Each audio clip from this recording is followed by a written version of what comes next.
आम्ही सर्वजण फक्त येशूच्या रक्तामुळे सुरक्षित आहोत. आमच्या स्वतःचं असं कोणतंच चांगलं पण नाही, परंतु 2000 वर्षापूर्वी जे ख्रिस्तानं रक्त सांडलं आणि त्या रक्तामध्ये जीवन आहे आणि तेच जीवन आम्ही जगत आहोत. हे जीवन आमचं नाही. आणि आम्हाला माहिती की या ठिकाणामध्ये जमलेले लोक संमिश्र भावना त्यांच्या आहेत. अंतःकरणामध्ये दुःख पण आहे, थोडीशी असुरक्षा पण आहे आणि जीवन किती अशाश्वत आहे, किती क्षणभंगूर आहे. याच्या अगोदर पण मी या ठिकाणामध्ये आलो होतो आणि त्यास मला वाटतं पास्टर मकासरे ते आपल्यामध्ये नव्हते. आणि त्यानंतर ब्रदर हंदास देखे ज्यास वचन सांगण्यासाठी या ठिकाणात होतो त्यास त्यांच्या डोळ्यामध्ये अश्रू होते. परंतु परत या प्रसंगासाठी यावं लागेल अशी कल्पना सुद्धा मनामध्ये आली नव्हती. म्हणून संमिश्र भावना आहे. एक व्यक्ती जी आमच्या जवळची, आमची प्रिय, आणि त्या व्यक्तीला गमावल्यानंतरच होणारं दुःख आणि या दुःखात बाहेर पडणं ही सगळ्यात कठीण गोष्ट असते. परंतु आज जे आम्ही ऐकणार आहोत आणि प्रकारच्या गोष्टी ज्या देवाच्या दासानं तुम्हाला शिकवलेल्या, एक चांगले सेवक या ठिकाणामध्ये पास्टर मकासरे, आणि त्याने तुम्हाला चांगलं शिक्षण दिलं. आत्म्याचं शिक्षण दिलं, बाप्तिस्माचं शिक्षण दिलं, शब्दाविषयीचं शिक्षण दिलं, कारणाविषयीचं शिक्षण दिलं. पण हे सगळं शिक्षण घेत असताना प्रार्थनेचं शिक्षण, देवाच्या वचनावर विश्वास ठेवण्याचं शिक्षण, परंतु हे सगळं शिक्षण घेत असताना आणखी एका शिक्षणाची आम्हाला गरज आहे आणि ते शिक्षण आज आम्ही घेणार आहोत. आमच्या प्रत्येकाचा विश्वास, म्हणजे जर मी देवावरती विश्वास ठेवत आहे, जर मी ख्रिस्ती आहे किंवा मी बिलीव्हर्स आहे, तर एका विश्वासणाऱ्या व्यक्तीमध्ये जे आवश्यक असणारे गुण, थोडंसं आपण शांत बसलं तर देवाचं वचन आपल्याला चांगलं समजेल. सगळ्यात महत्वाची गोष्ट, आता आपण वचनाकडे लक्ष लावत आहोत, तर देवाच्या वचनाकडे सगळ्यांनी लक्ष. जर लेकरं गडबड करत असतील तर त्यांना बाहेर घेऊन जा, कारण इथं फक्त देवाचं वचन आपल्याला ऐकायचंय. कोणीच कुणाशी बोलू नका. आज देवाच्या वचनाकडे जात असताना प्रभू येशू ख्रिस्त सुद्धा या पृथ्वी तलावर असताना त्याला अनेक प्रकारची शिक्षण त्याच्या शिष्याला दिली आहे. परंतु जे महत्वाचं शिक्षण या शिष्यांना आवश्यक आहे, प्रत्येक विश्वासणाऱ्याला आवश्यक आहे, आणि त्याचं शिक्षण सुद्धा तो देऊन गेलेला आहे. मला माहिती आहे की एखादा सेवक, एखादा विश्वासणारा व्यक्ती जग सोडून जातो ना, त्यानंतर दोन प्रकारच्या गोष्टी त्या ठिकाणामध्ये घडतात. एक विश्वासणारा गेला, ज्यास हे लोक आजारी पडले होते आणि हॉस्पिटलमध्ये होते, त्या सगळ्या लोकांनी त्यांच्यासाठी प्रार्थना केल्या. मी स्वतः पण प्रार्थना केली. मग प्रश्न पडतो की प्रार्थना केल्यावर ती व्यक्ती गेली कशी काय? मग त्याचे दोन परिणाम होतात. जसं प्रभू येशू ख्रिस्त मेल्यानंतर शिष्यांची पांगापांग झाली असं लिहिलंय. सगळे शिष्य डिप्रेशन मध्ये गेले, निराशेमध्ये गेले. वधस्तंभावरचा चोर पण येशूला प्रश्न करतो, तू जर देवाचा पुत्र आहे तर तुझी पण सुटका कर आणि आमची पण सुटका कर. मला माहिती आहे काही लोक आज या ठिकाणामध्ये बसलेले आहेत, परंतु त्यांच्या मनामध्ये प्रश्न आहेत. आणि ते प्रश्न कोणते माहिती का? ही प्रिय व्यक्ती गेली कशी काय? प्रार्थना तिला वाचू शकली नाही का? आणि त्याचं उत्तर जर मिळालं नाही ना, तर फक्त तुम्ही चर्च मध्ये येऊन बसणार आहात. तुमच्या आत्मिक जीवनामध्ये एक प्रकारचा वृक्षपणा येणार आहे. परंतु जर प्रश्नाची उत्तर तुम्हाला मिळाली तर तुम्ही देवावरती जास्त प्रेम करू लागणार आहात. एक गोष्ट ध्यानात ठेवा, जन्माला आलेली प्रत्येक व्यक्ती या पृथ्वी तलावर मरण्यासाठी तिचा जन्म झालेला आहे. आणि मरणाचं कारणच काय तर बायबल सांगतं पापाचं वेतन मरण आहे.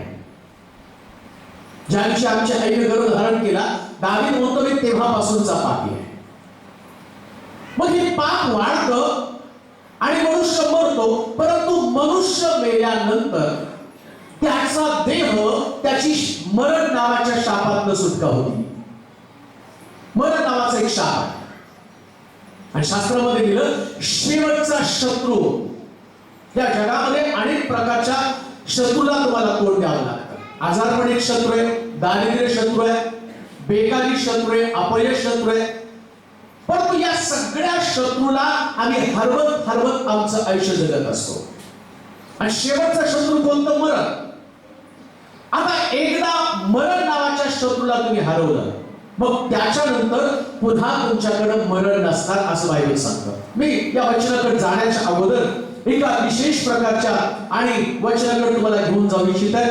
मार्काचं शुभवर्तमान आणि त्याचा 8वा अध्याय आणि त्याचं 31वा वचन आम्ही वाचणार आहोत. मार्काचं शुभवर्तमान आणि त्याचा 8वा अध्याय आणि त्याचं 31वा वचन. जर कुणाला मिळालं तर त्या ठिकाणामध्ये एक व्यक्ती हे वचन वाचण्यासाठी जवळ असला काही वचन आम्हाला वाचणं गरजेचं आहे. मार्काचं शुभवर्तमान 8वा अध्याय आणि त्याचं 31 वचन. तो त्यास नीट ऐका, कोणाकडे माईक दिला तर फार बरं होईल. तो त्यास असे शिक्षण देऊ लागला की मनुष्याच्या पुत्रानं पुष्कळ दुःखे भोगावी. वडील मंडळ, मुख्य याजक व शास्त्री यांच्याकडून नाकारले जावे, जिवे मारले जावे आणि त्यानं 3 दिवसानंतर पुन्हा उठावे. याच अगत्य आहे. मी तुम्हाला सुरुवातीला सांगितलं सगळं शिक्षण तुमच्याकडे. तुम्ही बाप्तिस्माचं शिक्षण घेऊन तुम्ही बाप्तिस्मे घेतलेले आहात. विश्वासाचं शिक्षण घेऊन तुम्ही विश्वास ठेवलेला आहात. प्रार्थनेचं शिक्षण घेऊन तुम्ही प्रार्थना करायला शिकलेला आहात. पण प्रभू येशू ख्रिस्त त्यांना मृत्यूचं शिक्षण देत आहे. शिष्याला तो मृत्यू संबंधानं सांगत आहे. आणि पुष्कळ लोकांना मृत्यू संबंधीचं शिक्षण नसल्या कारणानं ते लोक एखादा व्यक्ती मेल्यानंतर त्याची प्रतिक्रिया काय असते माहिती का? देवच नाही. देव असता तर तो मेला नसता. देव असता तर तो जिवंत राहिला असता. तसं जो म्हणतो ना तू देवाचा पुत्र आहे तर तुझी सुटका कर, आमची पण सुटका कर. तसं प्रत्येक व्यक्तीला मृत्यू नको आहे. पण येशू ख्रिस्त त्या ठिकाणामध्ये काय म्हणतो त्या वचनामध्ये परत वाचा प्रिय सिस्टर, त्या वचन वाचा. तो शिक्षण देऊ लागला. 31 वचन. असं शिक्षण देऊ लागला की मनुष्याच्या पुत्रानं पुष्कळ दुःख भोगावी. वडील मंडळ, मुख्य याजक व शास्त्री यांच्याकडून नाकारलं जावं, जिवे मारले जावे आणि त्याने 3 दिवसानंतर पुन्हा उठावे. याचं अगत्य आहे. म्हणजे ही गोष्ट महत्वाची आहे. एक गोष्ट ध्यानात ठेवा. जन्माला आलेल्या प्रत्येक व्यक्तीला या पृथ्वी तलावर मरणं अगत्याचं आहे, मरणं महत्वाचं आहे. कोणी व्यक्ती मरणार नाही असं नाही, सगळ्यालाच मरावं लागणार आहे. आता मी तुमच्याशी बोलतोय ना, आलो मी पुण्यावरून, मला काय जाताना माझी खात्री आहे का? मी जाताना कदाचित अजून 10 वर्षानं, कदाचित वर्षानं, कदाचित 6 वर्षानं, कदाचित आणखीन 1 दिवस, कदाचित आणखीन काही तास. हा समय माझ्याकडे नाहीये. ज्या दिवशी मनुष्याला देव जन्माला घालतो ना, उपदेशकाच्या पुस्तकामध्ये म्हटलं त्याला जन्म समय आणि मृत्यू समय नियुक्त करून या पृथ्वी तलावरती त्याला पाठवलेलं आहे. प्रत्येक व्यक्तीला या जगामध्ये देवानं मनुष्याला पाठवलं कशासाठी माहिती का? जे जीवन प्रभूने आम्हाला दिलं ते प्रामाणिकपणे आम्ही जगावं, प्रार्थनेचं जीवन जगावं. जन्माला आलेल्या प्रत्येक व्यक्तीला एक उद्देश घेऊन देवाने जगामध्ये पाठवले. मला जन्माला घालत असताना देवाचा हेतू काय होता? येशूला जन्माला घालण्यामध्ये देवाचा हेतू काय होता? मनुष्य जातीचं पाप त्याला आपल्या खांद्यावरती वाहवं. मग त्याला ते पाप पाहिलं, शिक्षण दिलं.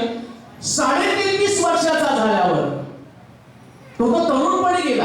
तरुणपणी देवाच्या मर्जीला आलं की त्याला ठेचावं, कशा प्रकारचा त्याचा मृत्यू असावा, कसे त्याने हात सहन करावं, कसं नाकारलं जावं, देवाच्या योजनेचा तो भाग आहे. मग येशू तिथं शिष्याला शिक्षण देऊ लागला. आज आम्हाला ते शिक्षण आवश्यक आहे. कोणतं? मृत्यू संबंधीचं शिक्षण. ते शिष्याला येशूने दिलेलं आहे. जगामध्ये सगळं शिक्षण दिलं जातं, पण जी गोष्ट मनुष्याला पसंत नाही, मरण कोणाला पसंत नाही, कोणाला मरण आवडत नाही.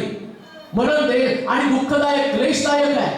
मरण यातना देतं, मरण पोकळी निर्माण करतं, मरण अस्वस्थ करतं. परंतु बायबल सांगतं तरी सुद्धा मरणाचं शिक्षण आम्हाला आवश्यक आहे. आणि येशूने ते शिक्षण दिलं. तो काय म्हटला? हे अगत्याचं आहे. कोणतं अगत्याचं आहे? तसं बाप्तिस्मा महत्वाचं आहे, जसं तारण महत्वाचं आहे, जसं चर्च महत्वाचं आहे, तसं प्रत्येक व्यक्तीच्या जीवनामध्ये देवानं ठरवलेल्या समयाप्रमाणे त्याला मरण सुद्धा महत्वाचं आहे. म्हणून लक्षात घ्या, मरणामागं कोणाचा हात नाही. आणि म्हणतो नाही, आणि त्याला कदाचित करोना नसता झाला तर ते जगले असते. अहो, ते कारण झालं, समय तर देवानं नियुक्त केलेला आहे. देवाच्या मर्जीशिवाय या जगामध्ये कोणती गोष्ट घडत नाही प्रिया. म्हणून लक्षात ठेवा, योग म्हणत नाही का देवानं दिलं, धन्य त्याचं नाव. आम्ही प्रार्थनेला नाव पण दिलं, आभार प्रदर्शनाची प्रार्थना. कोणी आभार प्रदर्शनाची प्रार्थना ही करत नाही. योग म्हणतो थँक्सगिव्हिंग करतात, तो काय म्हणतो? देवानं दिलं, धन्य त्याचं नाव. म्हणजे त्याने आभार मानलेले आहे. आम्ही त्याच प्रकारचे लोक असावे. लक्षात घ्या, आमचं पहिलं प्रेम नेहमी देव असला पाहिजे. आम्ही म्हणाल का? त्या व्यक्तीवर त्यांनी प्रेम करत होतो, त्या व्यक्तीवर त्यांनी प्रेम करत होतो. पण ज्या व्यक्तीमुळे मला देव समजला, देव माझ्या जीवनामध्ये असल्या कारणानं आम्ही पाहतो येशू ख्रिस्त वधस्तंभावर असताना, तो मरत असताना त्यानं आपल्या आईची काळजी घेतली. आणि योहानाला तो काय म्हणतो? योहाना, ही पहा तुझी आई. आणि आईला सांगतो, हा पहा तुझा पुत्र योहान. यानं दोघांना एकमेकाशी सांगड घातली. येशू ख्रिस्त मेला, पण तिला समजलं माझ्या येशूने मला देव दाखवला. मरियम माघारी गेली. येशू ख्रिस्ताच्या मृत्यूनंतर 120 लोकांमध्ये ती माडीवरती एकत्र होती, प्रार्थना करण्यासाठी एकत्र होती. हे शिक्षण मिळालं त्यांना. येशूच्या मृत्यूनंतर ती प्रार्थना करत आहे, पवित्र आत्म्याची वाट पाहत आहे. देवाचे प्रिय लोक हो, तुमचे प्रिय लोक जे तुमच्यापासून गेले, पण प्रश्न तोच उठतो, जर तुम्हाला मृत्यूचं शिक्षण मिळालं तर मृत्यू झाल्यानंतर तुम्ही प्रार्थना करत आहात का तुम्ही डिप्रेशन मध्ये आहात? तुम्ही निराश आहात तर सैतान विजयी झाला.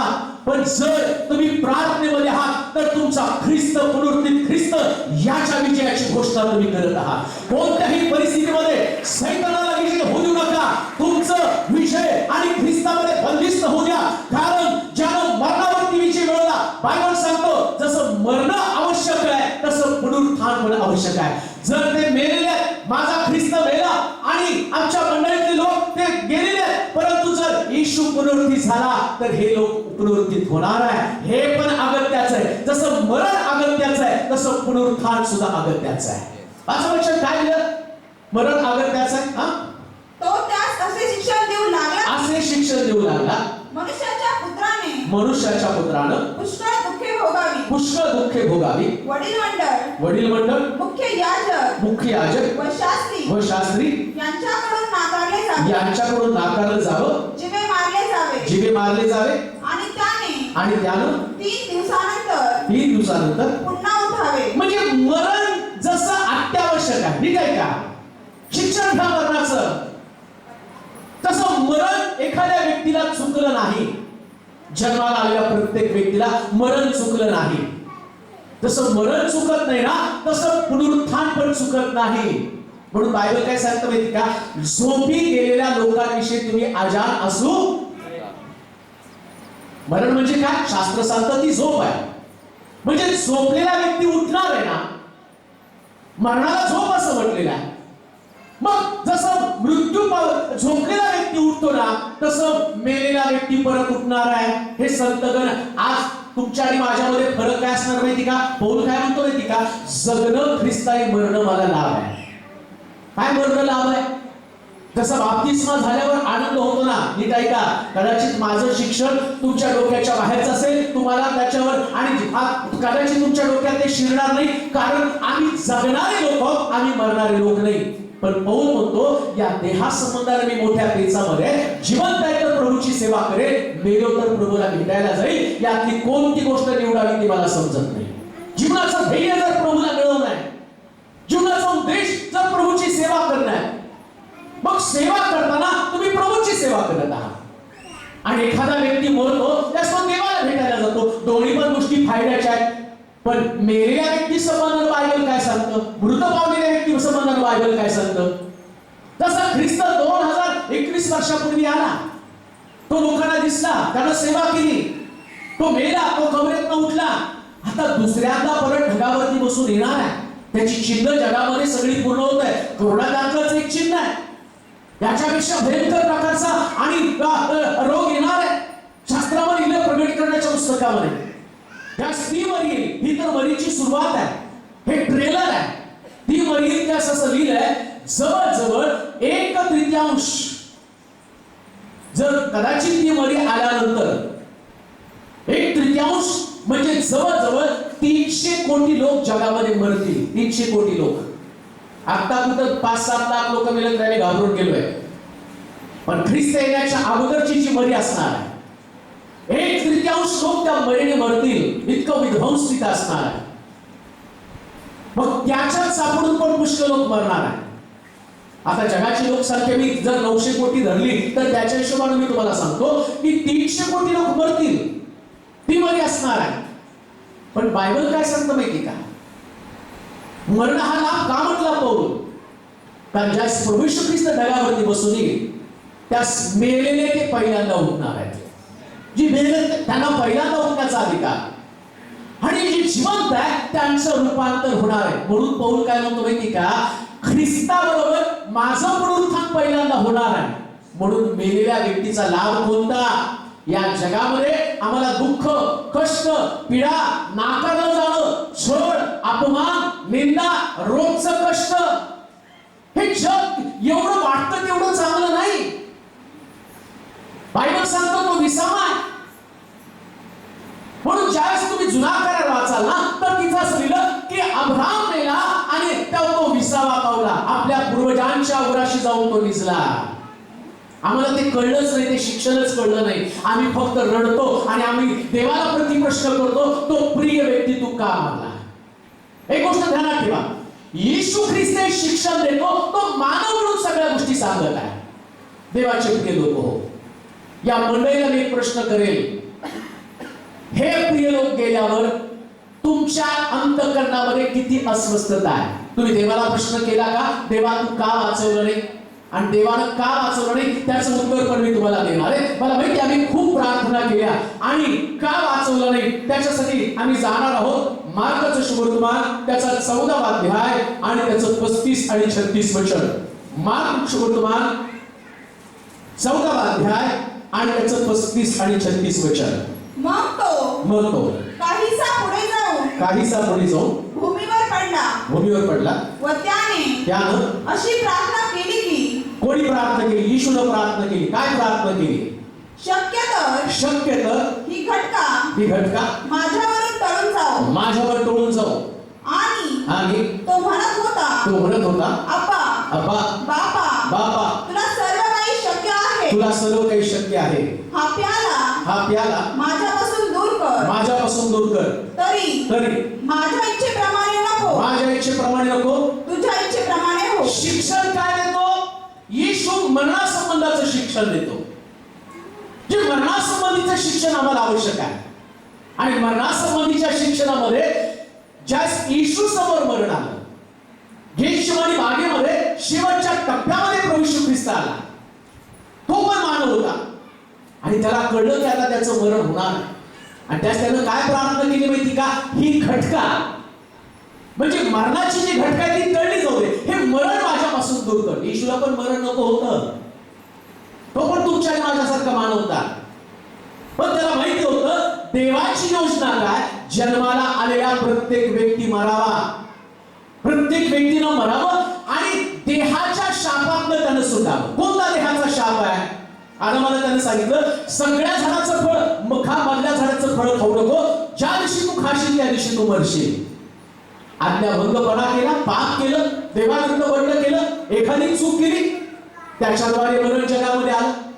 आता या देहाला मरण मिळणं आवश्यक आहे. मानवी देह, मग तो बाळकाचा असू द्या, बिशपचा असू द्या, मग तो सामान्य व्यक्तीचा असू द्या, मग तो पेंद्राचा असू द्या, पौलाचा असू द्या, पण जन्म तर पापामध्ये झालेला आहे. आमच्यामध्ये पाप आहे आणि या पापाला मरणाचा दंड भोगावाच लागणार. येशू ख्रिस्त जगात आणि तिथं गेशमानी बागेमध्ये सर्व जगाच्या पापाचा प्याला पिला आणि शास्त्र सांगतो तो पाप झाला. आता पाप झाल्याबरोबर त्या ठिकाणामध्ये आम्ही पाहतो की त्याच्या मनामध्ये जसं मरणाची भीती सामान्य मनुष्यामध्ये आली ना, तशीच येशूमध्ये मरणाची भीती आली. आणि काय प्रार्थना केली त्याने माहिती का? होईल तर ही घटका, हा प्रसंग, हा प्याला माझ्यापासून टळू दे. हे मृत्यू मला नको आहे, पण दुसऱ्यांदा त्याने त्याचे शब्द बदलले, माझ्या इच्छेप्रमाणे नको, तुझ्या इच्छेप्रमाणे. पण एक गोष्ट लक्षात ठेवा, मग येशूनं प्रार्थना केल्यावर येशूचं आयुष्य देवानं वाचवलं का? नाही. येशूचं आयुष्य वाचवायला पाहिजे होतं. स्वतः देवाच्या पुत्रानं प्रार्थना केली. येशू स्वतः म्हणतो मार्ग, सत्य आणि जीवन मीच आहे, पण आज जीवनच मरणाची भीती बाळगत आहे. जीवनालाच मरणाच्या प्रश्नाला तोंड द्यावं लागत आहे. तुम्ही म्हणाल मी विश्वासणार आहे. अरे येशूला मरण होतं, मग विश्वासणारा मरू शकत नाही का? तुम्ही म्हणाल आम्ही त्यांच्यासाठी प्रार्थना केली, देवाने नाही वाचवली. येशूला स्वतःसाठी प्रार्थना केली, ही घटका, हा प्रसंग माझ्यापासून टळू दे, पण तो प्रसंग त्याला टळला नाही. कारण देवानं ठरवलं होतं, देवाची योजना होती. 33-33 वर्ष तू सेवा करावी, जे माझं उद्देश, जे माझं ध्येय आणि ते पूर्ण करावं आणि तू माझ्याकडे यावं. मरण म्हणजे तुला आज शापित देहातनं सुटका, माझ्याजवळ तू विसरासाठी यावं. एक व्यक्ती मृत्यू पावतो, त्यास तो आम्ही पाहतो चोराला तो म्हटला आज तू माझ्यावर सुखलोकात असेल. विश्वासणाऱ्यासाठी सगळ्यात चांगली बातमी कोणती? एक विश्वासणारा मरतो, त्यास तो अधोलोकामध्ये नाही तर देवाबरोबर सुखलोकामध्ये विसावा पावतो. म्हणून हे शिक्षण तुमच्याकडे असू द्या.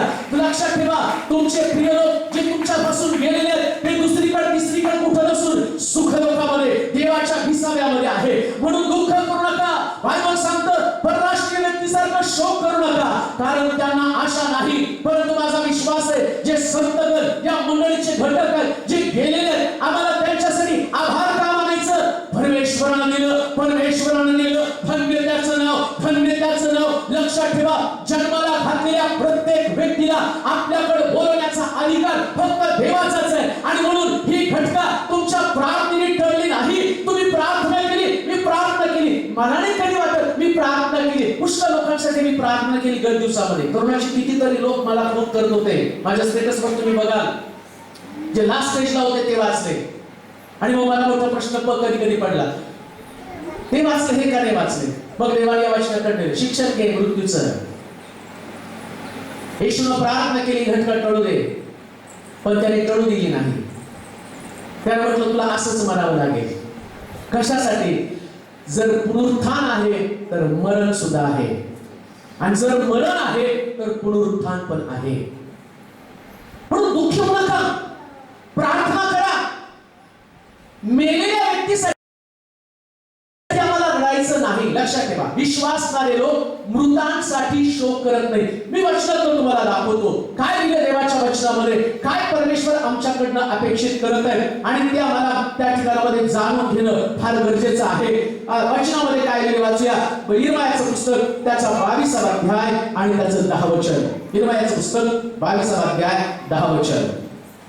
यिर्मयाचं पुस्तक 22वा अध्याय त्याचं 10 वचन. मृतांसाठी रडू नका, मृतांसाठी रडू नका, त्याकरिता शोक करू नका, त्याकरिता शोक करू नका, तर देशांतर करणाऱ्यासाठी, देशांतर करणाऱ्यांसाठी आक्रोश करा, आक्रोश करा, कारण तो परत येणार नाही, तो परत येणार नाही, त्याला त्याच्या जन्मभूमीचे पुन्हा दर्शन होणार नाही. नीट ऐका. आता जे संतगण गेले, तुम्ही किती रडला, तुमच्या अंगावर घाय करून घेतले, तुम्ही म्हटलं मी देवावरती विश्वास ठेवणार नाही, तुम्ही म्हटला मी आता देवाच्या मार्गामध्ये चालणार नाही, हा तुमचा प्रश्न. तुमच्या एका निर्णयामुळे देवाच्या अस्तित्वाला एवढी सुद्धा बाधा येणार नाही. नीट लक्षात घ्या. तुम्ही किती रुसला, तुम्ही किती फुगला आणि तुम्ही म्हटला ना देव नाही, तर तुमच्या नाही म्हणण्यानं देवाचं अस्तित्व एवढं पण कमी होत नाही. जगाला तो ठणकावून सांगतो आणि दाखवून देतो मी आहे, मी आहे. जगात कधी नव्हत्या एवढ्या प्रार्थना आता सुरू झालेल्या आहेत. कधीच लोकांनी एवढ्या प्रार्थना केल्या नव्हत्या, कधीच लोक एवढे देवाकडे गेले नव्हते. पण देवाला माहितीये त्याच्याकडे वळवण्याचा मार्ग कोणता, तर मृत्यूच आहे. जसे मृत्यू जगामध्ये वाढले तसे लोक जास्तीत जास्त पश्चाताप करू लागले, प्रार्थना करू लागले. आता एक व्यक्ती सांगते तुम्ही प्रार्थना केली मंडळी या नात्यानं आणि तुमच्या समोर मृत्यू दिसतो. सैतानानं पण बागेमधली सगळी फळं सुंदर होती, त्या फळाकडे आम्ही पाहतो हवेला घेऊन गेला नाही. एकच फळ होतं जे खायचं नव्हतं त्याच्याकडे घेऊन गेला आणि सांगितलं फळ किती सुंदर आहे. ते फळ तिनं पाहिलं आणि तिचा विश्वास तळमळीत झाला आणि आदामाला त्यानं चाललं. मी गोष्ट सांगतो ती लक्षात घ्या. एवढे जिवंत आहेत ना, एवढे धोक्यात वाचले. काहींना कोरोना झाला, बरं झालं. काही लोक शेवटच्या स्टेजमधून बाहेर आले. ही सगळी फळं सैतान तुम्हाला दाखवणार नाही. कोणतं फळ दाखवणार आहे? जे गेले ती फळं दाखवणार. हे वाचले का, ते वाचले का, यांच्यासाठी प्रार्थना केली अरे मग हे बाकीच्यांसाठी केली ते वाचलेत ना. प्रभूने त्याच्या समयामध्ये त्याला बोलवलं. हिजकिया राजानं त्याला सांगितलं तुझ्या घराची निर्माण कर. हिजकियानं पश्चाताप केला, त्याचं आयुष्य 15 वर्षानं वाढवलं. एक दिवसामध्ये मरणार तो हिजकिया 15 वर्ष त्याचं आयुष्य वाढलं. आणि आम्ही पण म्हणतो मग देवानं त्याचं पण आयुष्य 15 वर्ष वाढवलं पाहिजे. मग सगळेच हिजकिया आहेत का?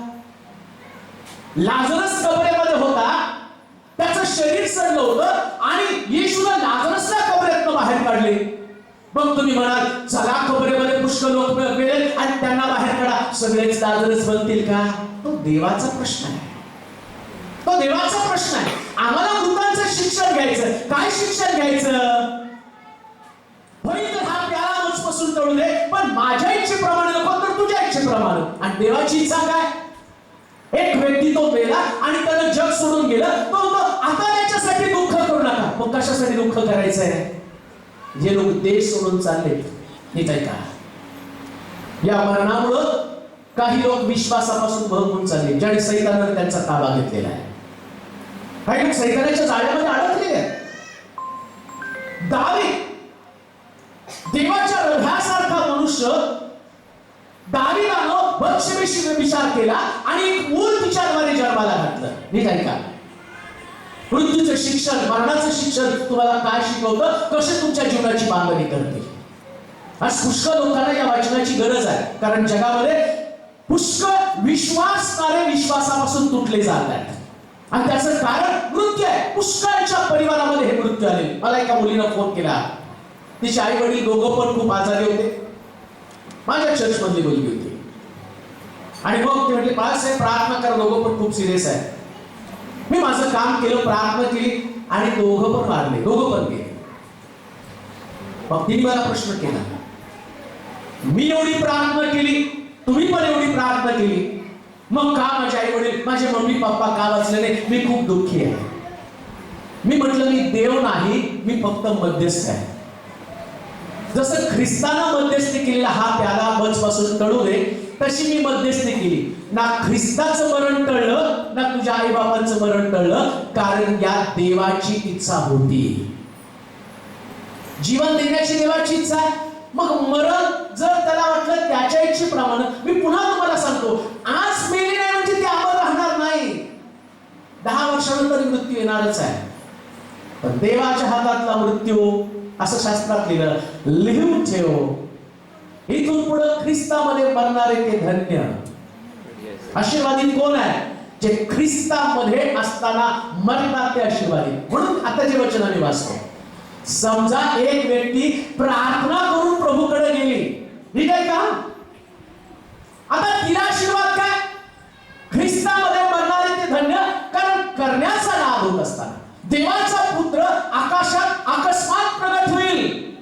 त्यास हे लोक जे मेले ते पुन्हा जिवंत होतील. पण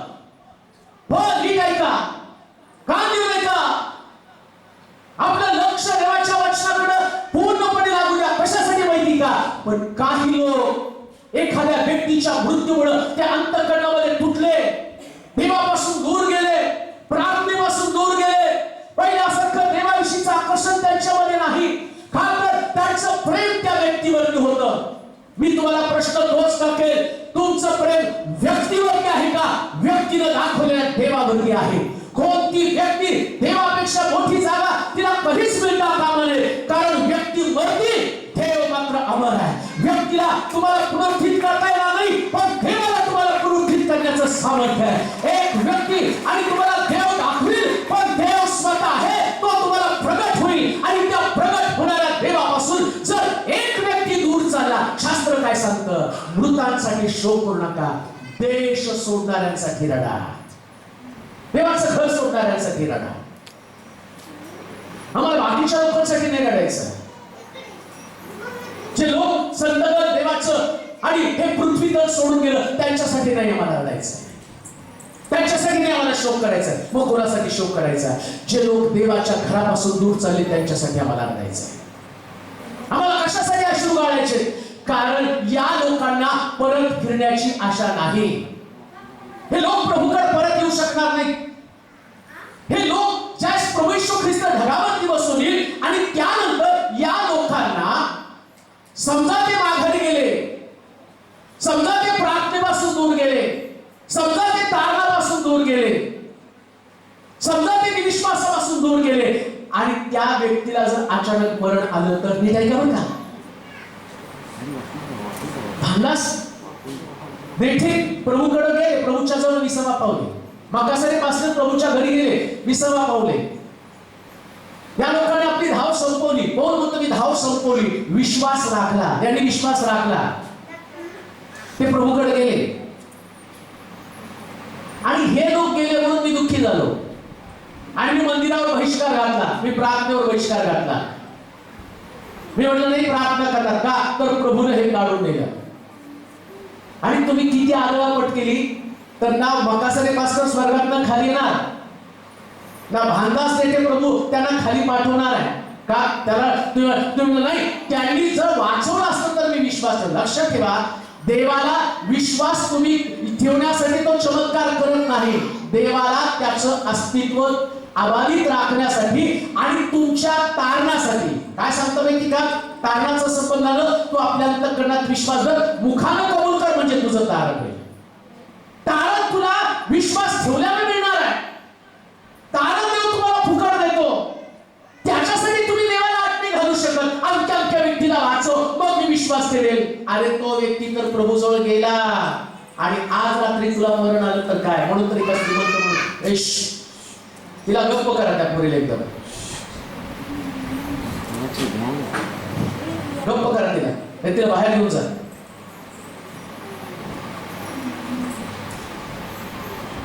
जर ती व्यक्ती या गोष्टीमुळे, एखाद्या व्यक्तीच्या मृत्यूमुळे जर ती व्यक्ती प्रभूपासून दूर गेली, मेलेले ते पुनरुत्थित होईल. मृतांसंबंधीचं शिक्षण सांगितलं, ख्रिस्तामध्ये मरणारे ते धन्य. पण समजा ही व्यक्ती जर विश्वासापासून तुटली, प्रार्थनेपासून तुटली, तिला कुठली आशा आहे? एवढे वर्ष मी प्रभूमध्ये चाललो, विश्वास मिळवण्यासाठी मला एवढं स्ट्रगल करावं लागलं, देवाच्या सानिध्यामध्ये टिकून राहण्यासाठी एवढी मला मेहनत घ्यावी लागली, पण सैतानानं एवढ्या एका मृत्यूच्या द्वारे तुमच्या अंतःकरणातला विश्वास कमजोर केला. दावीद पाप केलं त्यानं, त्या मुलीसाठी, मुलासाठी त्याला देवाजवळ रडला की जो बत्शेबेपासून त्याला मुलगा झाला. पण मुलगा गेल्यानंतर दावीदानं पुन्हा पेराव घातला आणि मंदिरामध्ये जाऊन देवाची उपासना करू लागला. हे मृत्यूचं शिक्षण आहे. नाही का? ज्या दिवशी विश्वासणाऱ्याचा मृत्यू होतो, मी जे शिक्षण तुम्हाला सांगत आहे, विश्वासणाऱ्याचा मृत्यू आणि जगातल्या लोकांच्या मृत्यूमध्ये एक फरक सांगतो. जेव्हा जेव्हा विश्वासणारे या जगामध्ये मेले ना, नाही का मंडळी, चर्च युट्यूबवर, फेसबुकवर पुष्कळ लोक मला ऐकत आहेत, त्या सगळ्यांना मला सांगायचं, एक विश्वासणारा जर मेला, प्रभू येशू ख्रिस्त वधस्तंभावरती मेला, पण मरताना त्या चोराचं तारण त्यानं केलं. वधस्तंभाचा चोर येशू ख्रिस्ताला पाहून म्हणतो, जर तू राजानी करण्याशी तर माझी आठवण कर.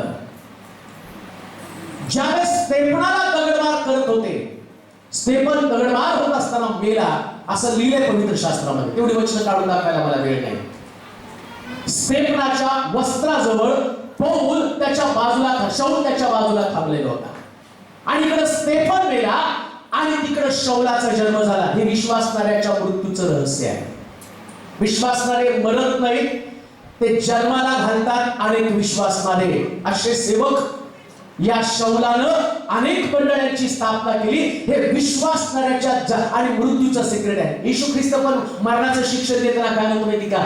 गव्हाचा दाणा जमिनीत पडून मेल्याशिवाय त्याच्यापासून नवीन झाड येऊ शकत नाही. आणि तुम्हाला माहिती का, गव्हाचा दाणा जमिनीमध्ये टाकतो म्हणजे तो मरतो, आणि ज्यावेळेस तो मरतो ना तर त्याच्यासारखे असंख्य दाणे जन्माला घालतो. विश्वासणाऱ्याचा मृत्यू यावा, पण विश्वासणाऱ्याने जाताना त्याच्याबरोबर शेकडो आत्मे जिंकल्याचं प्रशस्ती पत्रक असावं. हे वचनाचं शिक्षण, हे मृत्यूचं शिक्षण तुमच्यामध्ये माझ्यामध्ये असणं गरजेचं आहे.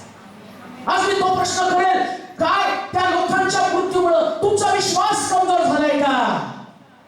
तुम्हाला वाटतं का देवाने त्यांना का नेलं? त्याचं उत्तर येशू म्हणतो, माझ्या इच्छेप्रमाणे नको तर तुझ्या इच्छेप्रमाणे हो. देवाची इच्छा होती प्रिया, केवढं जगावं हे देवाची इच्छा होती, तेवढं त्यांनी राहावं, तेवढी सेवा करावी. आणि तो नाही, पास्टरना देवाने खूप लवकर नेलं. अहो तुम्हाला काय बायबल कळतं? एलिया नेल्यामुळं अलिशा तयार झाला आणि अलिशानं एलियापेक्षा दुप्पट चमत्कार केले. हे देवाचं सूत्र आहे. मोशेला कनानाच्या जवळ आणलं आणि तो म्हणाला, लांबून कनान पहा. प्रश्न पडला, मोशे गेल्यावर कोण आहे?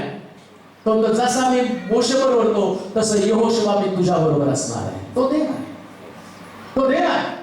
अजून एक गोष्ट तुम्हाला सांगतो, एखाद्या व्यक्तीच्या मृत्यूनं मी माझी जागा सोडली, हे आहे का?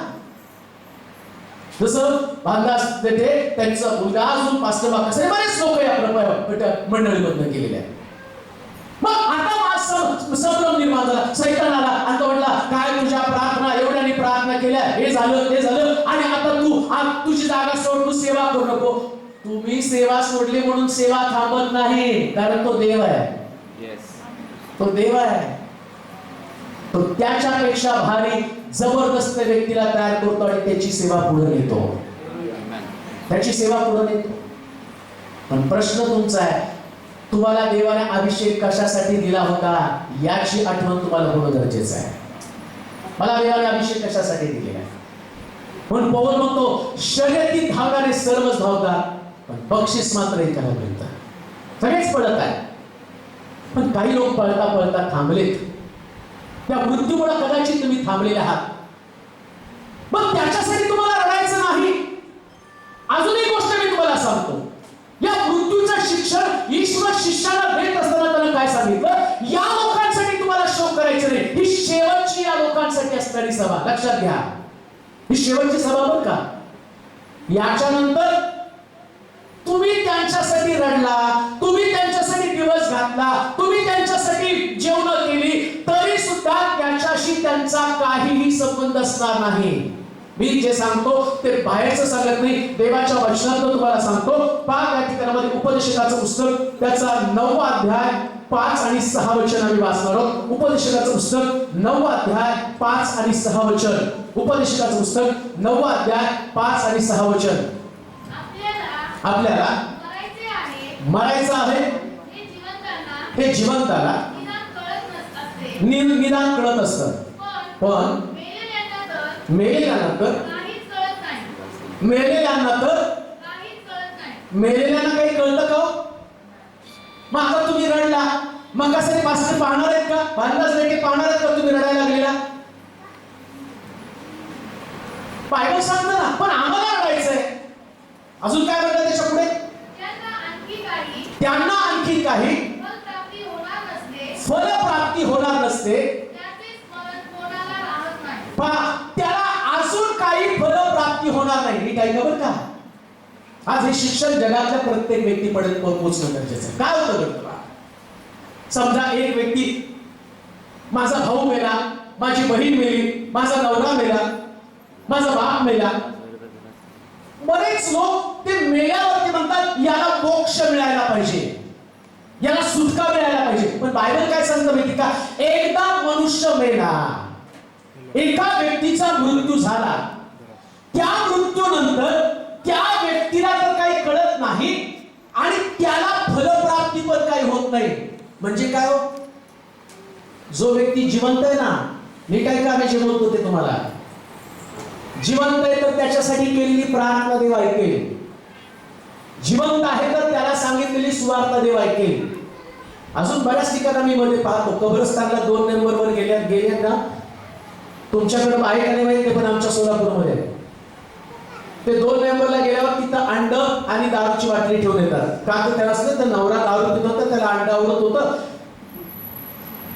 तो खरंच येऊन खाणार आहे का? पण ती श्रद्धा तर आमची आहे ना. शिकवलंय कोणी तुम्हाला?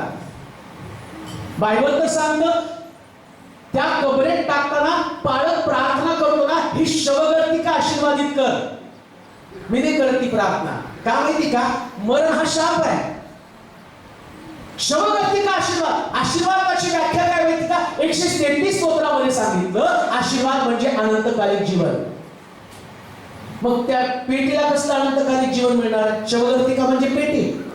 देवा ही पेटी आशीर्वादित कर, ती काय अनंतकालिक जीवनामध्ये प्रवेश करणार आहे. पण काही जे सिद्धांत आमच्या डोक्यामध्ये बसले, आम्ही म्हणतो देवा हा आत्मा तुझ्या हातामध्ये घे, आणि तो जन्मभर दारू पिलेला असतो.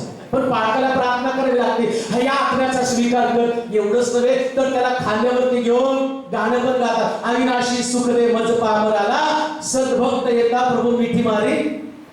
आता हा सद्भक्त कधी वाईट चांगला वागलाच नाही, हा जन्मभर दारू पिला, ह्याला प्रभू कसं मिठी मारेल? पण आम्हाला ते पोपटपंची शिक्षण दिलं आणि आम्ही त्याच्यावरच पाऊल टाकतो. पण शास्त्र काय सांगतं माहिती का? एकदा तो मेला, त्याचा भाग जगामध्ये कुठल्याच गोष्टीमध्ये असणार नाही. त्याचं स्मरण सुद्धा कोणाला राहणार नाही. त्याचं कर्म संपलं, त्याच्यासाठीच्या प्रार्थना संपल्या, त्याच्यासाठीचं तुमचं रडणं संपलं, सगळ्या गोष्टी त्या ठिकाणी संपलेल्या. येशू ख्रिस्त 3ऱ्या दिवशी का उठला माहिती का? त्याचं कारणच मी तुम्हाला सांगतो. 3ऱ्या दिवशी असं म्हणतात, 3 दिवसानंतर येशू ख्रिस्त उठला, म्हणजे बायबलमध्ये सांगितलं.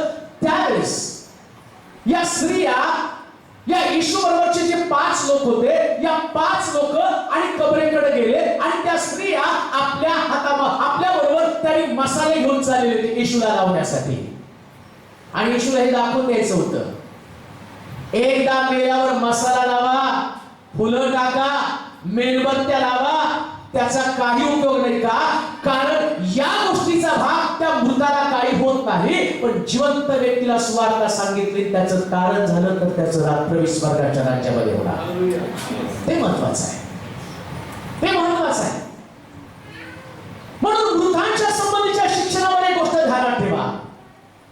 एकदा मेल्यावर त्याच्यासाठी वर्षाचा दिवस पण नसतो, आणि 2 नोव्हेंबरला कबरेत तर ते नसतातच, किड्यांनी खाऊन मोकळे झालेले असते. आता तिथं हाडं ती पण आहे का वेगळे, कधीतरी खोदल्यावर सापडतात, पण त्या हाडांमध्ये जीव नाही. पण एक गोष्ट लक्षात ठेवा, ही जी पेटी आहे, तुम्ही कॅडबरी बघितलं का? ते कवर असतं, कवर कोणी खात नाही, कवर फेकून देतं. आतमधलं कॅडबरी चॉकलेट आहे ना, ते गोड असतं. तसं हे शरीर आहे ना, हे कवर आहे, आतमध्ये देवाचा आत्मा आहे, आणि तो आत्मा महत्वाचा आहे. आणि त्या आत्म्याचं जतन करणं फार गरजेचं आहे. शरीराचं जतन करण्यात काही उपयोग नाही. हे शरीर मातीला माती मिळणार आहे, मग या मातीच्या देहासाठी रडू नका. तो आत्मा तुमच्यामध्ये होता, भावना होत्या. येशू ख्रिस्त मेल्यानंतर शिष्याने त्याचं कार्य पुढे नेलं.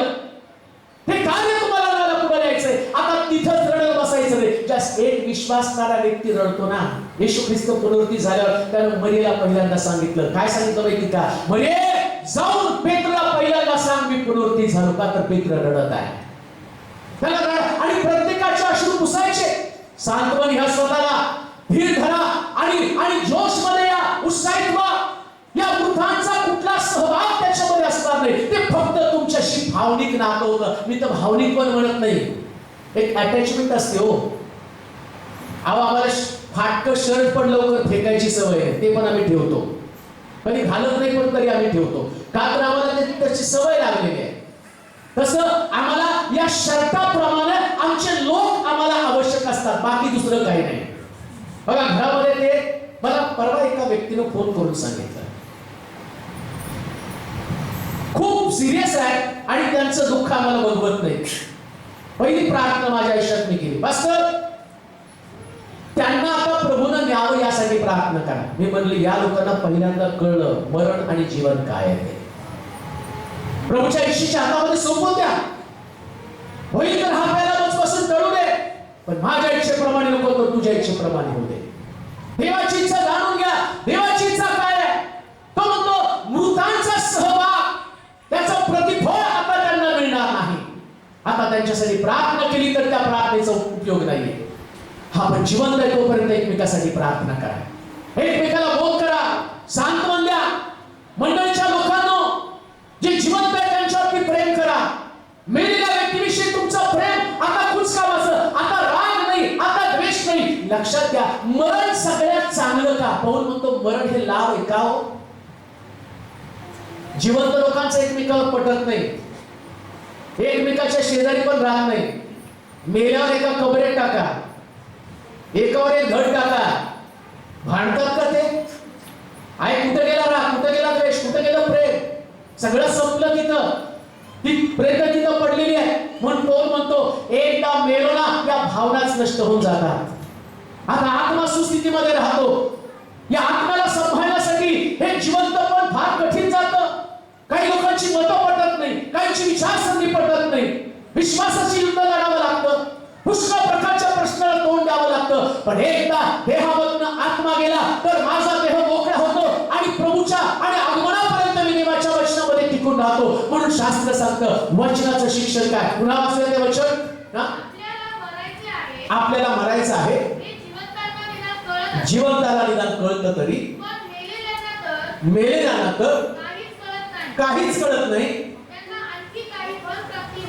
आणखी काही फलप्राप्ती होणार नाही. पुढे त्याचे स्मरण, पण आम्हाला राहणार त्यांचं स्मरण.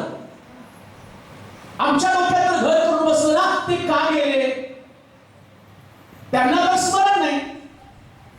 समजा या ठिकाणी बंटी आहे आणि त्याचं लक्ष सारखं त्याच्या डोक्यामध्ये त्याचे पप्पा असते.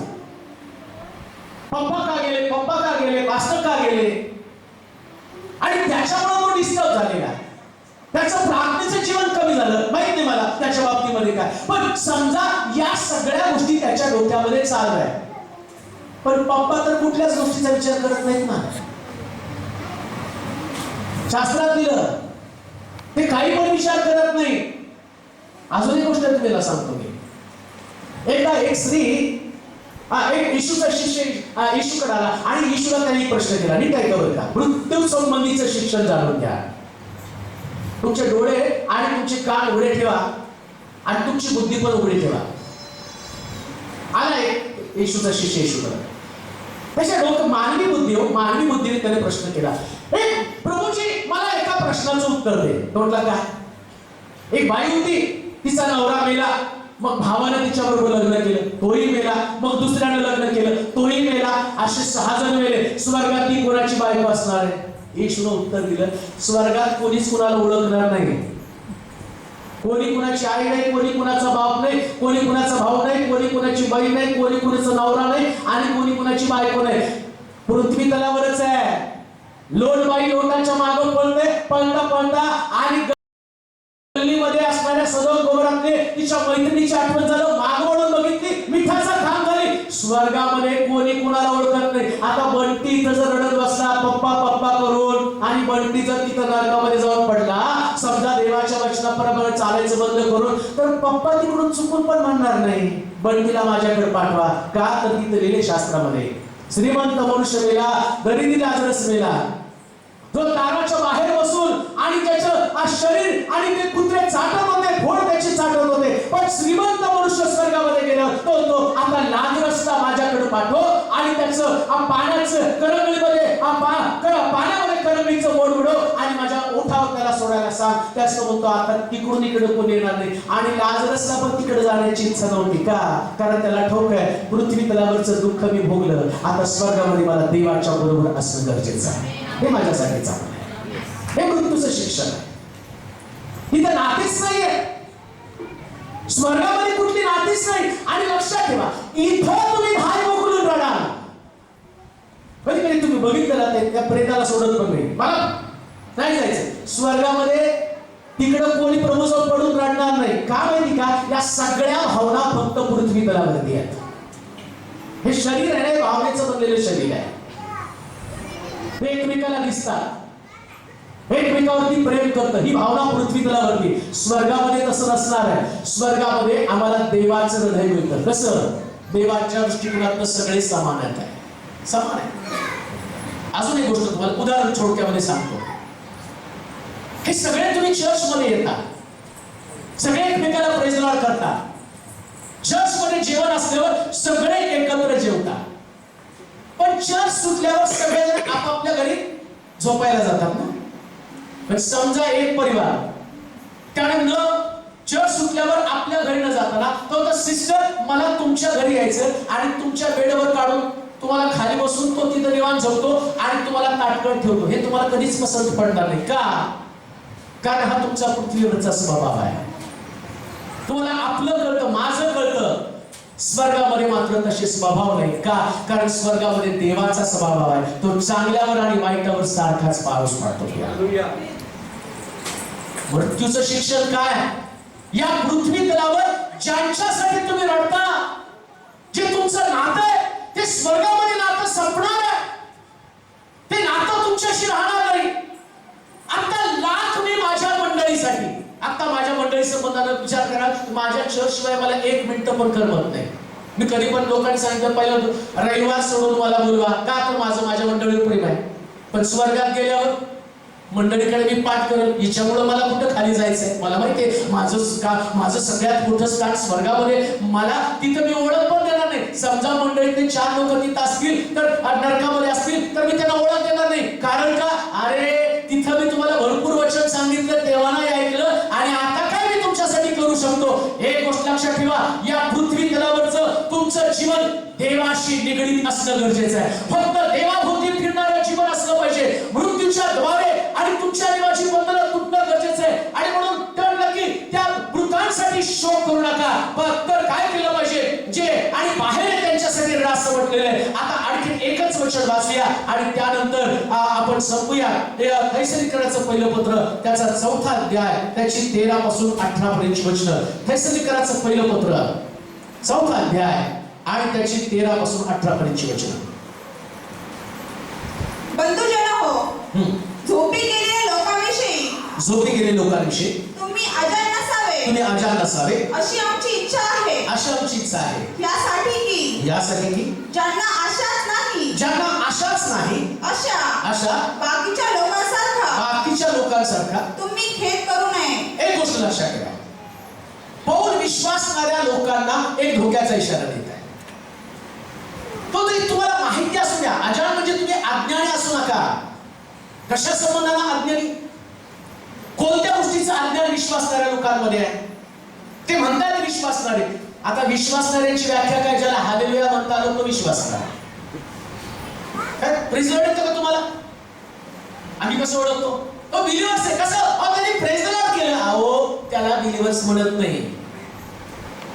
मला प्रेज लॉर्ड म्हणता येतं का? तुम्हाला एक गोष्ट सांगू का?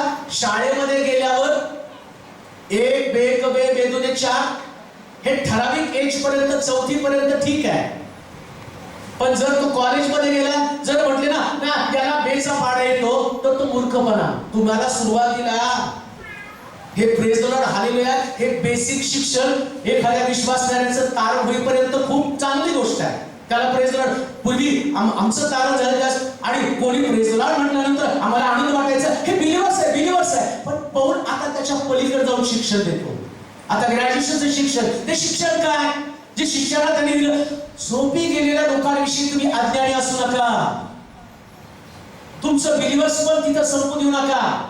तुमचं प्रेज लॉर्ड, तुमचं हालेलुया एक व्यक्ती मेल्यावर संपू देऊ नका. त्याच्या पलीकडचं शिक्षण तुम्ही आत्मसात केलं पाहिजे. कोणतं? तो मेलेला व्यक्ती नाही, तो मेलेला नाही, तो झोपलेला आहे.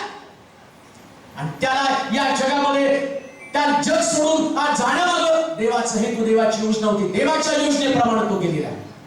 ती झोप आहे, तो विश्राम आहे. आणि ज्या काय म्हटलंय वाचावर त्या वचनामध्ये कुणाला आता उल्लेख त्या ठिकाणी फार सुंदर केले. काय दिले वाचा?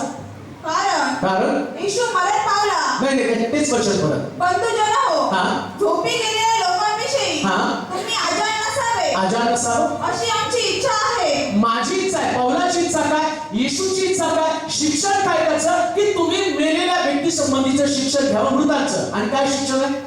यासाठी की ज्यांना आशाच नाही, ज्यांना आशा नाही, अशा बाकीच्या लोकांसारखा तुम्ही खेद करू नये. जे बिलीवर्स नाहीत, बरं काय करेल, जी बिलीवर्सची व्याख्या मी करून ठेवलेली आहे.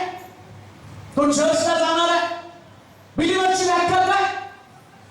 तो चांगली गाणं गातो, बिलीवर्सची व्याख्या काय? त्याला प्रेज द लॉर्ड म्हणता येतं, त्याला हालेलुया म्हणता येतं. पौल म्हणतो ती बिलीवर्सची व्याख्या नाही. विश्वास करण्याची व्याख्या काय? हा व्यक्ती, जो व्यक्ती जग सोडून जातो आणि तो त्याच्यासाठी खेद करत नाही, त्याच्यासाठी शोक करत नाही, कारण त्याला ठाऊक आहे हा जसा मेला तसा ख्रिस्त मेला, तसा हा मेला, आणि जसा ख्रिस्त उठणार तसा हा व्यक्ती उठणार आहे. ही त्याची आशा आहे. आणि ज्याला आशा आहे तो निराश नसतो. या ख्राइस्ट शेडीच्या लोकांनो खेद करू नका. का माहिती का? जे लोक तुमच्यामध्ये नाहीत ते देवाच्या इच्छेमुळे तुमच्यामध्ये नाहीत. ही देवाची इच्छा आहे. देवाने तुमच्या एवढ्या इच्छा पूर्ण केल्या. या खेड्यामध्ये एवढं सुंदर चर्च तुम्हाला बांधून, एवढ्या गावामध्ये एवढं सुंदर चर्च बांधलं. देवाने तुमची इच्छा पूर्ण केली. तुम्ही प्रार्थना केली होती या परिसरामध्ये चर्च व्हावं. मग देवाची एक इच्छा, एवढे दिवस या लोकांना देवाने तुमच्यामध्ये ठेवलं आणि देवाला असं वाटलं की त्यांना आता माझ्याकडे बोलवावं. आणि ज्या प्रवासाला ते गेले त्या प्रवासाला आम्हाला पण जायचंय. मी ऐका, एक वचन वाचा मग अंत करू. का त्या ठिकाणामध्ये हे वचन संपण्याच्या अगोदर एक वचन वाचणं फार गरजेचं आहे. आणि त्या वचनाच्या रोमकराचं पत्र 5 अध्याय 12 वचन, रोमकराचं पत्र 5 अध्याय 12 वचन वाचा. हा, हे शिक्षण आम्हाला घेणं किती महत्वाचं आहे. एका माणसाच्या द्वारे पाप जगात शिरलं आणि पापाच्या द्वारे मरण शिरलं आणि सर्वांनी पाप केल्यामुळं सर्व माणसांमध्ये अशा प्रकारे मरण पसरलं. कारण आता नीट ऐका, कारण नियमशास्त्रापूर्वी पाप जगात होतं, पण नसले म्हणजे पाप गणण्यात येत नाही. तथापि आदामापासून मोशेपर्यंत, आता जर तुम्ही खाली वाचत गेला तर तिथं असलेलं मनुष्याला एकदा मरण. नीट ऐका, इथं बसलेल्या प्रत्येक व्यक्तीला एकदा मरण येणारच आहे. दुसरं भाग तुम्हाला त्याच्यात सांगतो. एकदा मरण आणि त्यानंतर न्याय होऊन चुकलेला आहे. एकदा मरण त्यानंतर न्याय होऊन चुकलेला आहे. एकदा मरण आणि त्यानंतर न्याय होणारच आहे. त्या न्यायापासून कोणी वाचू शकणार नाही. मरण टाळता येत नसलं तरी न्याय टाळता येऊ शकतो. मरण कोणाला टाळता येणार नाही. प्रार्थना केल्या तरी मरण टाळता येणार नाही. देवाच्या मनात आलं तर देव एखाद्या व्यक्तीचं आयुष्य वाढवेल, हा देवाचा प्रश्न आहे. पण न्यायाच्या बाबतीमध्ये बायबल सांगतं सगळ्यांचा न्याय होणार आहे. कोणाचा न्याय चुकणार नाही. कोणाचा न्याय त्याच्यापासून बचाव होणार नाही. पण सरदेशेवटी एक गोष्ट मी तुम्हाला सांगेन, न्यायापासून वाचण्याची संधी म्हणजे जीवन आहे. न्यायापासून वाचण्याची संधी म्हणजे आता तुम्ही जे जीवन जगत आहात ती तुम्हाला संधी आहे. परत मी तुम्हाला सांगतो, मरणाचं शिक्षण काय? एकदा जन्म तर मरण आहेच, आणि मरण आहे तर न्याय पण आहे. आणि न्यायापासून मरण जसं टाळलं जाता येत नाही, पण न्याय टाळला जाता येऊ शकतो. परत मी तुम्हाला या शब्दावर जोर देईन, न्याय टाळला जाता येऊ शकतो. कसा माहिती का? जगताना देवाला घेऊन वागला तर न्याय टाळला जाईल. पण जर का तुमच्या डोक्यामध्ये फक्त मरण आणि जगातल्या गोष्टीच असतील ना, तर तुमचा न्याय कोणी टाळू शकत नाही. कोणत्या जगातल्या पाळकामध्ये तुमचा न्याय टाळण्याची ताकद नाही. देवावरची तुमची श्रद्धा, देवावरचं तुमचं प्रेम, वचनाप्रती तुमची असणारी श्रद्धा, परमेश्वर आपल्या अंतःकरणामध्ये दिलं महत्वाचं असतं. देवाच्या त्या संतानं म्हटलं, एकच जीवन लवकर सरेल, काम ते टिकेल ख्रिस्त असतं. हे जीवन एकच आहे आणि ते लवकर संपणार आहे. तुम्ही आणि मी सगळेजण त्या प्रवासामध्ये आहोत. बायबल काय सांगतं माहिती का? या जगात तुम्ही उपरे आणि प्रवासी आहात. आता मी सोलापूर पासून नगर पर्यंत येताना काही लोक सोलापूर पासून होते, कोणी टेंभुर्णीला गेलं, कोणी मोहोळला गेलं, कोणी दौंडच्या बाजूला दुसऱ्या दिशेने गेलं, कोणी पुण्याला गेलं. मग मी काही त्यांच्या मागे नाही गेलो. तुकाने आमच्यावर नगरला आला, तो म्हटला मला माझा प्रवास तिकडचा आहे, तुझा इकडचा आहे. तसं काही लोकांना देवानं मध्येच उतरवलं, कुठंतरी मोहोळला उतरले ते, मी नगरपर्यंत आलो. त्यांचा प्रवास तेवढा होता, तो संपला. तुमचा प्रवास तुम्हाला पुढे न्यायचा आहे. देवाच्या भयामध्ये तुम्हाला वाढायचं. एकच गोष्ट मी तुम्हाला जाता जाता सांगेन, मृत्यू संबंधीचं शिक्षण काय, न्यायापासून तुम्हाला वाचायचंय तर जिवंत आहात तर प्रभूच्या भयामध्ये चाला. देवावरती प्रेम करा, त्या गोष्टीमध्ये अडकू नका, दुःखामध्ये अडकू नका, परराष्ट्रीय लोकांसारखा खेळ करू नका, त्यांच्यासारखं तुमचं अंतःकरण दुःखी कष्टी होऊ देऊ नका, त्यांच्यासारखं तुम्ही रडू नका.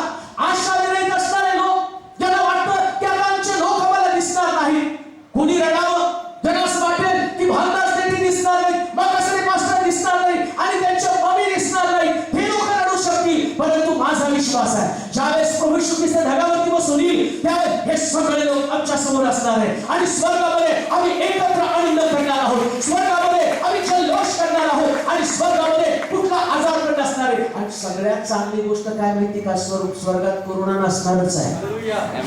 हालेलुया.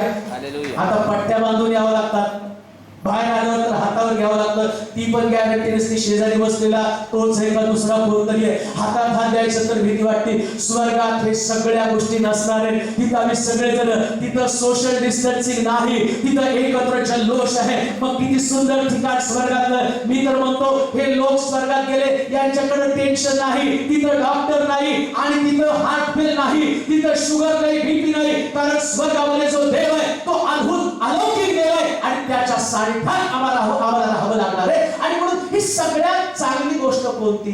जगणे ख्रिस्त आणि मरणे मला लाभ आहे. त्या लोकांना लाभ झालेला आहे, तुम्हाला पण हा लाभ होणार आहे. एक गोष्ट लक्षात ठेवा, किती चांगलं शरीर असतं ना तर एक दिवशी नष्ट होणार आहे, कारण हे नश्वर शरीर आहे, पापाचं शरीर आहे आणि या पापाचा दंड आम्हाला भोगावा लागणार आहे. पण 100% मी तुम्हाला सांगतो, माणसाकडे पाहण्याच्या ऐवजी देवाकडे पाहून जर चालाल, येशू पुन्हा म्हणतो मार्ग सत्य आणि जीवन, मग ख्रिस्ताच्या पावलावर पाऊल टाकून चाला. काय पाऊल टाकलं ख्रिस्तानं? प्रार्थना केली, माझ्या इच्छेप्रमाणे नको तर हे देवाच्या मार्गावर पाऊल टाकलं. मंडळी काय म्हणतं पाहिजे? प्रभू तुझ्या इच्छेने त्याला तू घेऊन गेलास आणि तुझ्या इच्छेपुढे आम्ही मान तुकवतो, आम्ही तुला गौरव देतो का? आम्हाला प्रिय होतं पण तू नेलं आणि आमच्यापेक्षा देव जास्त प्रेम करतो. लक्षात घ्या, तुमचं प्रेम कुठपर्यंत माहिती का? जोपर्यंत ती व्यक्ती चांगली आहे, हालचाल करते. रस्त्यावर बघितलं तर काही वृद्ध लोकांनी टाकून दिलेले आहे. एका बाईला, एका म्हातारीला तिच्या मुलानं येऊन रस्त्यावर फेकून दिलं आणि नंतर तिला टेस्ट केलं तर सांगितलेला कोरोना आहे आणि मग तिला रस्त्यावर फेकून दिलं आणि मग तिला काही लोकांनी नेलं, तिच्यावर उपचार केले, पण त्या मुलाचा आतापाता सुद्धा लागला नाही. हे लोकांचं प्रेम आहे. देवाचं प्रेम तसं नाही. थोडाचा लाजरस त्यानं स्वर्गामध्ये आणला, श्रीमंत मनुष्य त्या नरकामध्ये त्यानं पाठवला. दुःख भोगणाऱ्याला देव आपल्या जवळ ठेवतो. म्हणून लक्षात ठेवा, पृथ्वी तलावर दुःख भोगत असताना सुद्धा प्रभूच्या मार्गामध्ये चालत राहा, हेच तुमच्या जीवनाचं अंतिम ध्येय आहे. बाकी सगळं व्यर्थ आहे, बाकी सगळं व्यर्थ आहे. एकमेकासाठी जगण्याच्या ऐवजी देवासाठी जगा. देवासाठी जगा, एकमेकासाठी जगू नका, एकमेकासाठी जगू नका, एकमेकावर अवलंबून राहू नका. जो तुम्हाला जीवनाकडे घेऊन जातो, जो म्हणतो माझ्याकडे जीवन आहे, त्यानं शिक्षण आणि मृत्यूचं शिक्षण दिलं. आम्ही देखील मृत्यूचं शिक्षण घेऊन रोज मृत्यू घेऊन चालायचंय. लक्षात ठेवा, रोज आम्हाला मृत्यू तो म्हणताना जो कोणी माझा शिष्य पाहतो त्यांना वधस्तंभ वागवावा. वधस्तंभ म्हणजे मरण आहे. रोज मरण खांद्यावरती घेऊन चालायचंय. कशासाठी? माणूस आज कळतं ना, तो मरायच्या पंथास लागलेला आहे, त्याचं जीवन बदलत राहतं. ज्या व्यक्तीला कळतं ना माझं जीवन क्षणभंगूर आहे, तो रोज बदलतो, रोज प्रार्थना करतो. म्हणून एकच गोष्ट जाता जाता सांगेल, प्रभूच्या भयात चाला, देवाच्या मार्गामध्ये चाला. जे प्रिय लोक आमच्या समोर आज दिसत नाही, पण ढगावरती बसून प्रभू येशू ख्रिस्त आल्याबरोबर ते आम्हाला दिसणार आहे आणि त्यांच्या बरोबर आम्ही आनंद करणार आहोत. देवा तुम्हाला आशीर्वाद देवा. आपण प्रार्थना करू. सर्व समर्थ देवा, नम्रतेने तुझ्या समोर येत आहोत. संमिश्र भावना घेऊन मी तुझ्या समोर येतो. हे ठिकाण तुझं गौरवी ठिकाण, मोठ्या प्रमाणात या ठिकाणात सेवा बाहेर पडत आहे, पडलेली आहे आणि इथून पुढे देखील पडणार आहे. एक गोष्ट निश्चित आहे, या पृथ्वी तलावरची कोणतीच गोष्ट तुझ्या इच्छेच्या बाहेर नसते. या प्रिय लोकांसंबंधाने मी एकच म्हणेल, देवानं दिलं, देवानं दिलं, धन्य त्याचं नाव. पण जे प्रिय लोक ते एकमेकाशी त्यांचे घनिष्ठ संबंध आहेत. त्यांच्या जाण्यानं एक प्रकारची पोकळी त्यांच्या अंतःकरणात निर्माण झाली. त्याला सांत्वन दे, त्याला धैर्य दे. स्टेफन मेल्यावर स्टेफन विसावा पावला, प्रभूचं बरं आहे, परंतु शौलाचा जन्म झाला. अनेक मंडळांची स्थापना या शौलानं केली. शौलाचा पौल आणि पौलाचा प्रवास, ख्रिस्तांची कृत्य भरली, पत्र एवढी सुंदर सगळी भरली, मंडळांना बोध केला. एका विश्वासणाऱ्याच्या वृत्तीमध्ये एवढी ताकद आहे. या चर्च मध्ये काही विश्वासणारे तुझ्याकडे आलेले आहेत,